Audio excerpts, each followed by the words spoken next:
ओम श्री सतनाम साखी। जय श्री कृष्ण। परम श्रद्धेय सद्गुरु स्वामी शांति प्रकाश जी महाराज के सत्संग प्रवचनों से संकलित प्रेरक प्रसंग, सत्संग वर्खा भाग 19, प्रवचन 1, पार्ट 5। गुरु महाराज जी ने अपने प्रसंग में कहा, एक समय की बात है, एक गरीब ब्राह्मण राजा भोज के द्वार पर पहुंचा। शरीर पर पुराने कपड़े, पैरों में पुराने जूते देखकर दरबान ने कहा, भाई बोलिए, क्या काम है, यहाँ कैसे? उस व्यक्ति ने कहा, मुझे राजा से मिलना है।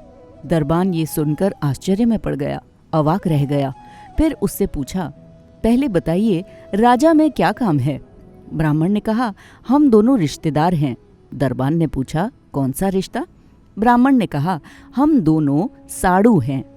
दरबान ने जैसे ही ये सुना तो एकदम हंस पड़ा। बोला, कहाँ इसकी शक्ल सूरत और कहाँ हमारे राजा भोज? फिर दरबान ने कहा, आप दोनों साड़ू कैसे हैं? ब्राह्मण ने कहा, ये बात आपको नहीं मालूम, राजा को पता है, बस तुम जाकर उन्हें सूचना दे दो। दरबान राजा के पास गया और कहे अनुसार सूचना दी। सूचना सुनकर राजा भोज भी आश्चर्य में पड़ गया। विचार करने लगा, मेरा साड़ू कैसे? मेरा साड़ू कैसे?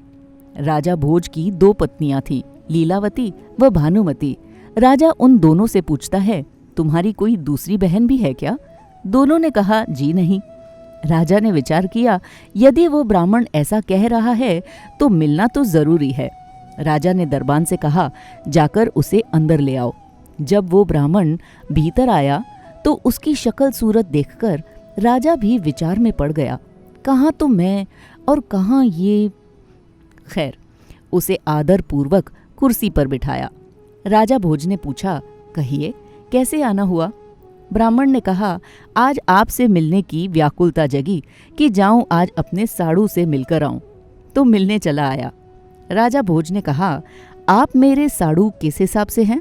आपने कभी मुझे अपनी शादी वादी में तो बुलवाया नहीं, मैंने कभी आपको देखा तक नहीं। ब्राह्मण ने कहा, राजन देखिए, भगवान हमारे ससुर हैं। उन्हें 2 बेटियां थीं, एक का नाम गरीबी था और दूसरी का अमीरी। तो गरीबी से तो मेरा विवाह हुआ है, अमीरी से आपका। तो अब आप बताइए कि हम दोनों रिश्ते में क्या हुए? राजा भोज ब्राह्मण का जवाब सुनकर अत्यंत प्रसन्न हुआ और सोचा, ब्राह्मण ने कितना अकल से जवाब दिया है।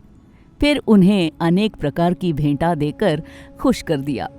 गुरु महाराज जी कहते हैं, बाबा, आदमी को ऐसा होना चाहिए कि वो अकल से किसी को दुख न पहुंचाए, किंतु अकल में ऐसा प्यार भरा हो जिससे सभी प्रसन्न हो जाएं।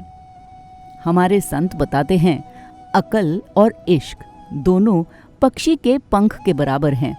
जैसे पक्षी आकाश में उड़ता है, उसे उड़ने का अकल भी है और साथ साथ शौक यानी चाह भी है।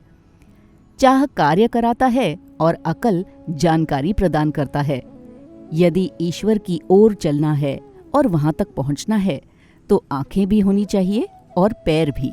आंखें यानी ज्ञान, जानकारी। आंखें रास्ता दिखाती है और पैर उस पर चलते हैं। तो ईश्वर से मिलना है तो आंखें भी जरूरी हैं, पैर भी जरूरी हैं, ज्ञान भी हो और साथ साथ कोशिश यानी पुरुषार्थ भी हो। और कोशिश वही करता है जिसे प्रेम होता है। बोलिए सतगुरुदेव भगवान की जय।